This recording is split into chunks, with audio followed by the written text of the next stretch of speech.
I'm Samantha Blackmon, And I'm Alicia Carabinas. And this is Invisibility Blues, a critical video series about race and racial representation in video games.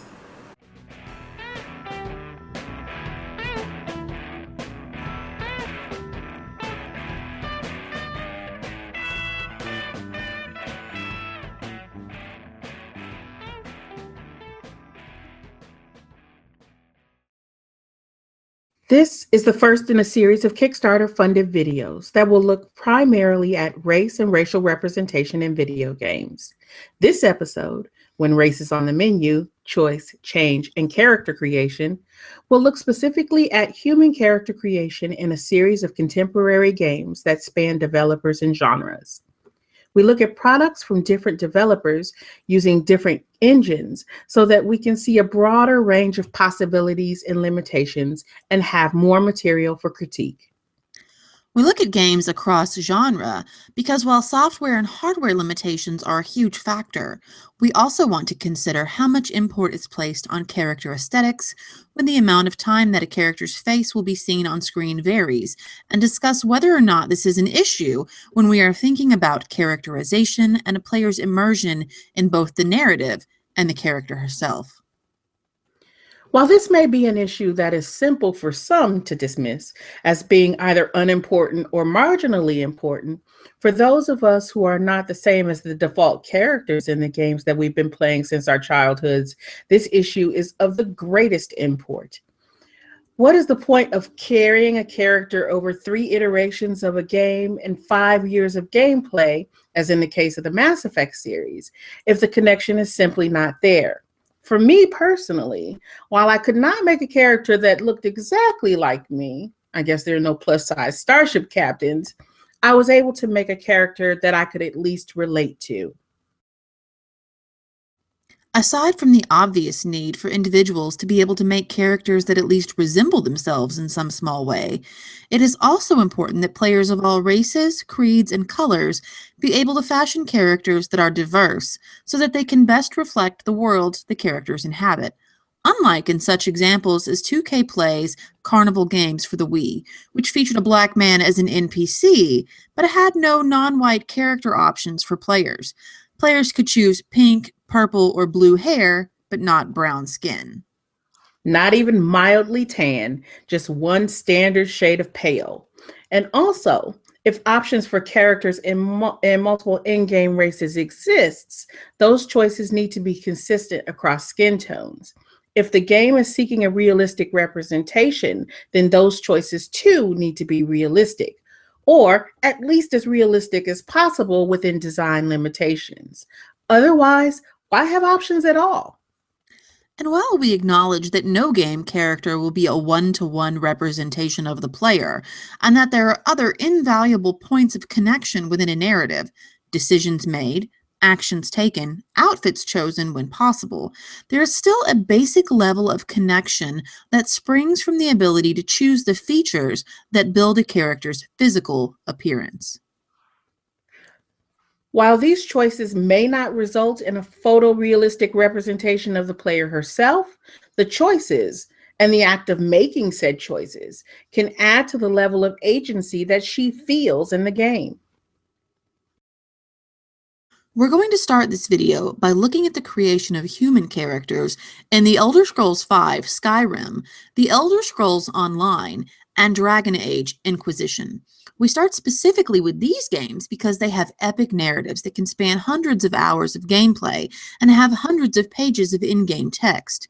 In order to complete these kinds of games, it is necessary for the player to have a heightened level of investment in the game, and for some, this level of investment can only be reached when they feel a certain amount of connection to the character they're playing.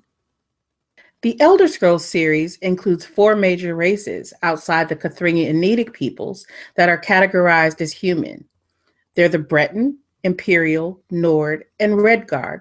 And these 4 races seem to be based upon races or combinations of races of people that exist in the real world, connections that can be drawn from naming conventions, lore, accent, and more. The Breton boast magic and a bit of elven ancestry, and their lore seems grounded mainly in that chivalrous history often used in fantasy, with connections to the Celts of Brittany. Their ties to magic may be grounded in Celtic mysticism.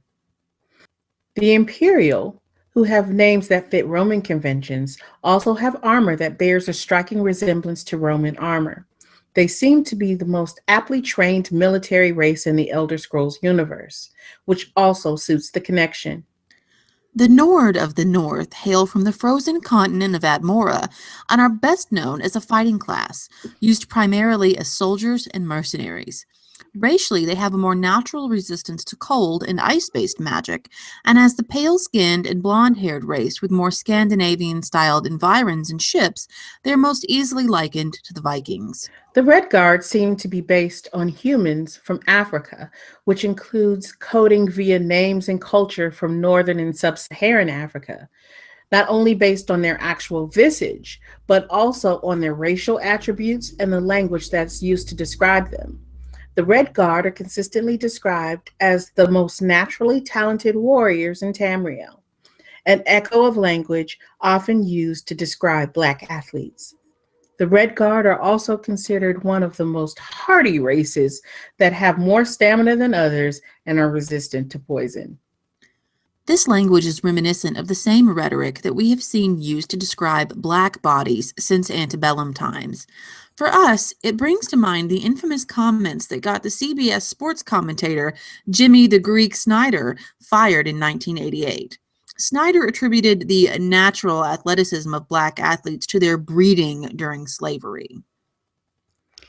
It's unfortunate that 30 years after the firing of Jimmy the Greek for his outrageous comments, that this kind of racist rhetoric is still being used to build lore in games. While we'll have a great deal more to say about these racial divisions in our later look at fantasy games, it's important to establish these divisions before we talk about character creation options, because the established lore sets up racial divides in ways that impact character creation. For instance, issues with Redguard lore don't stop at the natural warriors labeling. Lore also holds that they do not share any blood with the other human races. While this has a long explanation in game text and metatext, the practical result is that in some of the games, like Elder Scrolls Online, several other races simply cannot be dark-skinned. If you want to play a character that appears Black, you must play as Redguard, or Dark Elf, Orc, Khajiit, or Argonian. In Skyrim, however, Imperials and Bretons can go darker, though the Nord just end up looking ruddy or dirty. Since the Red Guard are geared toward warrior classes, this is limiting for players who want to be, say, both dark-skinned humans and mages. While xenophobia and tension are hallmarks of race relations in Elder Scrolls games and deeply embedded in the lore itself, with plotlines and quests frequently addressing racial tension, those conflicts seem to be based on cultural differences rather than on skin color. Perhaps these narrative and aesthetic differences can be chalked up to the different development teams working on the games, and perhaps it's something else.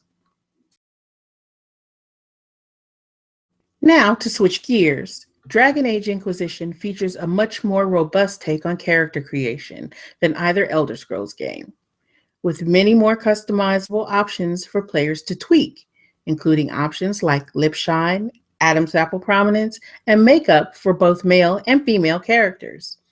Any of the races, humans, elves, dwarves, and Kunari, can be dark-skinned, light-skinned, or any shade between, though this has not always been the case in Dragon Age games, as here in Origins. Here, players could not only not choose darker skin tones, but those few dark shades available just look dirty or muddy, much as with the Nords in ESO. And even if you did make a darker skinned character, your in-game family was still pale. Prior to Inquisition, this lack of availability of darker-hued skin was attributed to the specific regional homelands of the characters within the games. For instance, only the people of Ravain were darker-skinned, and in Origins, the focus was on people from Ferelden. On the Dragon Age wiki, Skin tone and complexion are only mentioned on the page for Ravane, where the people are listed as darker skinned, ranging from tan to ebony skin tones. For instance, we have Vivienne, who was born in Ravane but who lives in Orlais. No other nation's pages include any mention of skin tone. We'll talk more at length about these races in later videos, but since we're looking only at humans for this installment, let's focus on those options in Inquisition. The preset faces demonstrate some of the ranges in Inquisition's character creation. Players can really make a character their own. The game allows a great level of diversity and feature selection, so players can adjust the shape of their eyes, noses, and more. These features are not always available when creating characters, but when they are, they allow not only the creation of avatars grounded in particular racial identities, but also the blending of characteristics for a more multiracial appearance. Inquisition also offers something several other games do not, an option for eyes with something that sort of looks like epicanthic folds.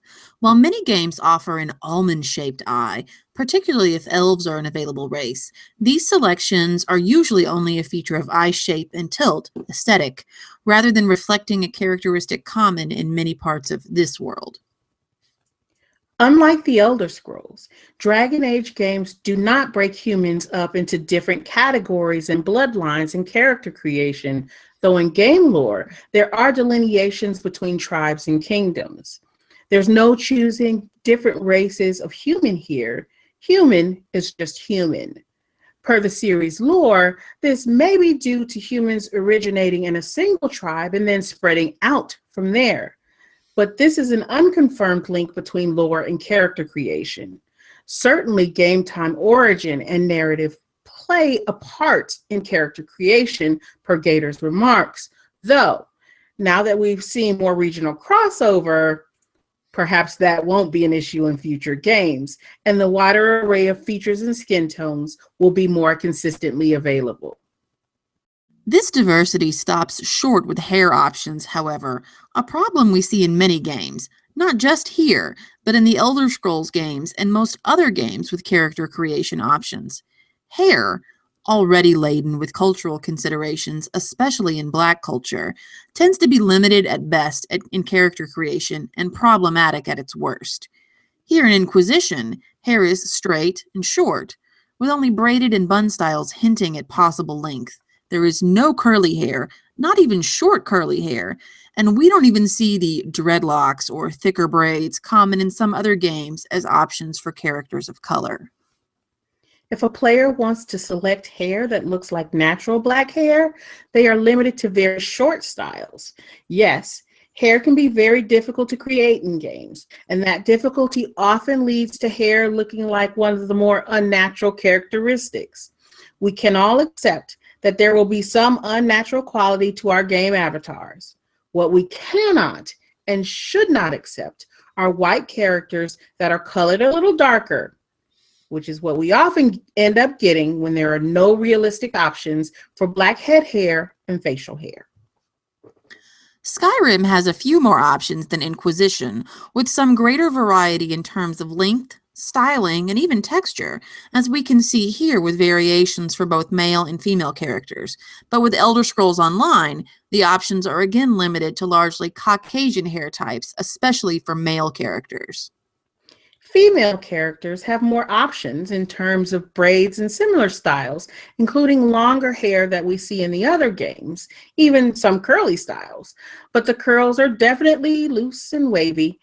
Anyone looking to make a Black woman with more coarse or curly natural hair will again be relegated to the same sorts of styles we see over and over again, just with more variation.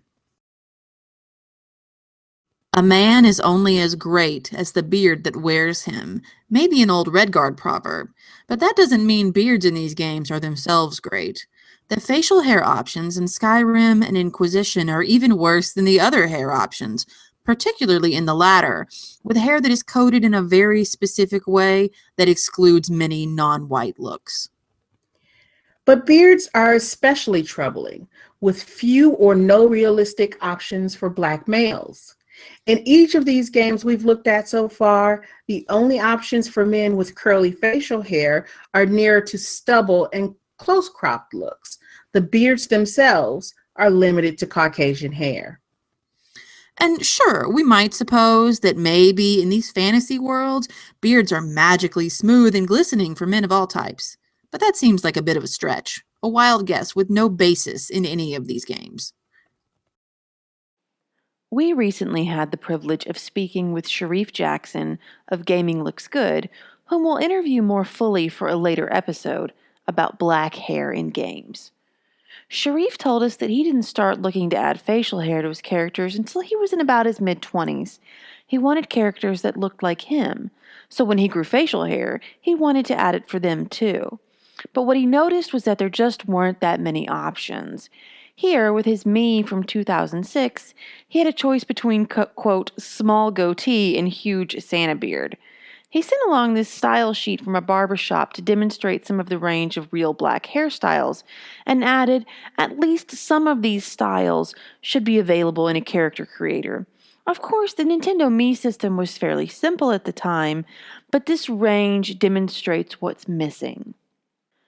Sharif said he's added more facial hair to his characters as his own has grown, and the games with the closest options tend to be sports games, like the recent NBA 2K16. Sharif speculated that maybe this is because the athletes are mostly men of color, but that doesn't mean similar options shouldn't be available in other character creators. The limits we've seen here in options like hair, noses, eyes, and skin shade have an impact beyond simply disallowing full realism or options. No player expects character creation systems to include every possible offering, at least not yet. But as Adrienne Shaw tells us after interviewing players for her research in Gaming at the Edge, one approach some players take to character building is the creation of idealized versions of themselves. If the most frequent options available are coded as Caucasian, what's the impact on players who are not? Are games inadvertently telling players that there's nothing ideal about certain hair textures, certain shades of skin? Games may not be able to create these attitudes, but they can reinforce them. Call of Duty Advanced Warfare's multiplayer character creation takes a different approach. Instead of building characters from the ground up, players select pre-configured characters and then customize certain options, like clothing and gear, to tailor the character to their playstyle. This may sound like a barrier for player creativity when compared to games with full customization, but Call of Duty manages to present a wide array of options in terms of available characters with realistic features and hair in the base game. And there are even more options available to be unlocked. The slate of characters are racially diverse, both in male and female options, though there are fewer base female options. Characters range widely in skin tone and facial features, though of course there's no match for every possible racial or ethnic approach here. For example, in the base options, there's no female character who can be identified as being of South Asian descent. But as Shaw implies, this may not always be essential. Gamers are used to adopting personas and inhabiting characters who are physically different from them. Shaw's interviews reveal that players will find points of identification in persona and attitude, even if it must be constructed from player imagination. Media, in the general sense, has long been faulted for failing to represent multiple ethnicities and for relying on tokenism and stereotypes, and gaming has been no different. Ultimately, gamers have had to learn to navigate fraught, challenging spaces. Our purpose here is to bring those issues to light and demonstrate avenues for change. Call of Duty's slate of characters does offer gamers many choices, even without facial customization, and the addition of women to multiplayer, finally, with ghosts, only improves that approach, particularly since the women are of comparable size and build to the men. While this was probably a function of gameplay and maintaining hitboxes, so as not to give those who choose female avatars an advantage, a side effect of that is a more inclusive slate of characters at the selection point. perhaps even more inclusive than some of the other examples we've mentioned. Call of Duty, as a first-person shooter, particularly in its multiplayer form, lacks any real narrative structure, especially when compared to the RPGs that we've looked at, and players may be less likely to form an attachment to their avatars in the same way in this genre of game. However, it's worth considering and comparing these different approaches to character creation, if only to see the way that certain characteristics like facial hair, facial features, and hair itself are presented in different styles of game. In part 2 of our exploration of character creation, we'll look at additional games that allow players to build characters and consider the implications of some limited choices and the potential reasons for those limitations. These are important considerations because as games critics, scholars, and consumers, we can't simply stop at cataloging which features are available or not. We must also consider the potential impact that the inclusion or exclusion of these features has on both players and the broader video game industry. Our movement into a world of games and gaming beyond token characters and token features may bring with it a world of potential. Join us next time for these discussions and for more Invisibility Blues.